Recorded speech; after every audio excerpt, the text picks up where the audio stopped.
Buenas tardes, estudiantes de grado noveno. Nos encontramos en una nueva clase de biología. Continuamos con el gran tema de taxonomía. Hoy vamos a hablar brevemente como generalidades de los 5 reinos de la naturaleza y en posteriores clases sí vamos a ver reino por reino. Entonces vamos a empezar a describir algunas características generales de los 5 reinos. Entonces empezamos por el reino más primitivo, que es el reino Monera. Entonces, acordémonos que hay seres que son eucarióticos y procarióticos. Entonces, el reino Monera son seres procarióticos. ¿Por qué procarióticos? Porque carecen de una membrana nuclear bien definida. Es decir, el material nuclear, lo poco que tiene de material nuclear se encuentra disperso en el citoplasma. Son unicelulares. Hay otra cosita importante en cuanto a la forma de nutrición. Hay dos tipos de formas de nutrición que son autótrofos y heterótrofos. Entonces, recordemos brevemente los conceptos. Autótrofos es que fabrican su propio alimento, es decir, hacen fotosíntesis. Y heterótrofos es que no pueden fabricar su propio alimento, sino que viven a expensas o tienen que desplazarse o bien a expensas de otro. Entonces, el reino Monera son heterótrofos, es decir, que no fabrican su propio alimento. Pero hay unos pocos, ¿sí?, que son las cianobacterias, que son autótrofos. ¿Listo? Otra característica es que tienen pared celular y su reproducción es asexual. Entonces, ese es el reino Monera. Dentro de ellos tenemos como ejemplo las bacterias y las cianobacterias, que son las que producen o realizan fotosíntesis. ¿Listo? Entonces, ese es el reino Monera. Reino protisto, ya son un poquito más evolucionados. ¿Por qué? Porque ya tienen una envoltura nuclear que envuelve su material genético y por lo tanto son seres eucarióticos. También por lo general son unicelulares, no hacen su alimento, por lo tanto son heterótrofos, pero hay algunos que son pluricelulares y unos muy pocos son autótrofos, porque aquí dentro del reino protisto también tenemos las algas, unas algas que las algas ya al tener clorofila son autótrofos, es decir, hacen fotosíntesis y tienen pared celular. Otro ejemplo de protisto tenemos los protozoos. Dentro de estos protozoos, unos que son muy comunes, que es la amiba y la euglena. Generalmente el reino protisto, otra característica es que algunos tienen sistemas de locomoción, como son los cilios y los flagelos, que se encuentran en los ciliados, como la amiba y en la euglena. ¿Listo? Reino fungi, entonces, seguimos avanzando evolutivamente. El reino fungi son seres eucarióticos, es decir, que tienen una membrana nuclear bien definida. Son unicelulares, algunos, como por ejemplo la levadura, que es muy conocida para la cerveza y para lo que es la fabricación del pan. ¿Listo? Tenemos la mayoría del reino fungi son pluricelulares. Ellos son heterótrofos. Generalmente, ¿qué hacen? Descomponen la materia. Acordémonos que el reino hongo es muy importante porque descomponen la materia orgánica y la transforman en sales para que luego se incorpore nuevamente a la tierra y sea tomado por las plantas. O sea, son muy importantes para las cadenas alimenticias.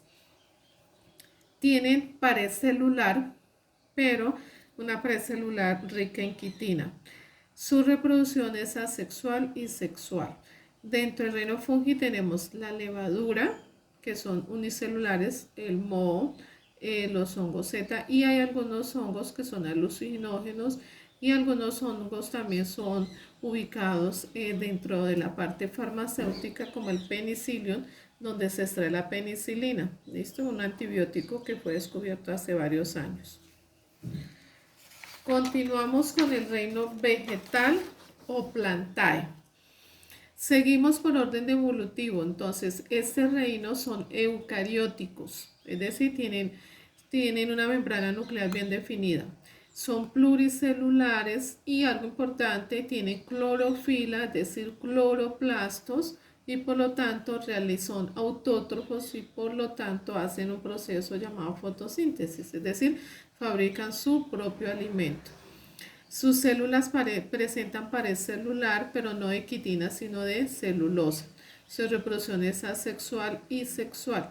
Dentro de estos reino vegetal tenemos las briófitas y las traqueofitas. Las briófitas, que son las plantas más primitivas o más inferiores, porque no tienen tejidos conductores propiamente, o sea, no tienen xilema y floema, no tienen una raíz y un tallo propiamente definidas. Dentro de esto tenemos el musgo, que de pronto algunos ya lo conocen, que se utilizaba hace muchos años como para los pesebres, y el musgo, que es muy importante en las partes altas de la montaña porque son los que retienen el agua y forman los nacimientos de agua.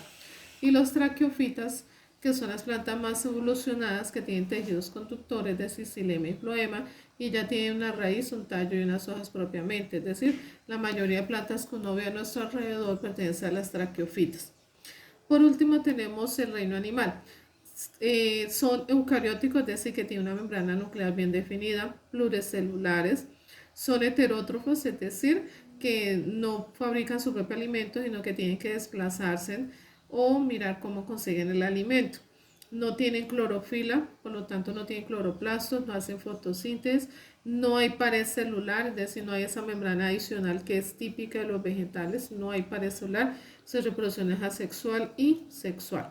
Bueno, de pronto voy a explicar brevemente. Asexual quiere decir que no hay unión de células sexuales, y sexual quiere decir que hay unión de células sexuales, que generalmente es el óvulo y el espermatozoide.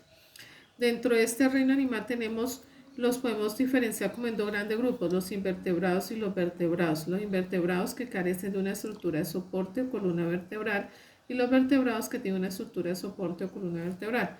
Dentro de los invertebrados tenemos estos grupos: poríferos, celenterados, platelmintos, nematelmintos, anélidos, moluscos, artrópodos y equinodermos.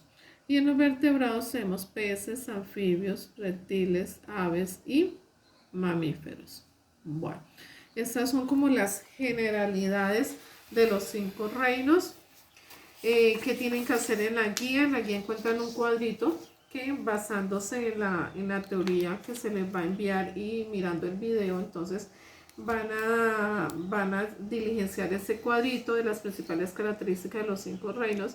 Y la otra partecita es completar un glosario de términos que son indispensables para comprender muchas características de los seres vivos y de los reinos. Listo, entonces espero vernos en una próxima clase.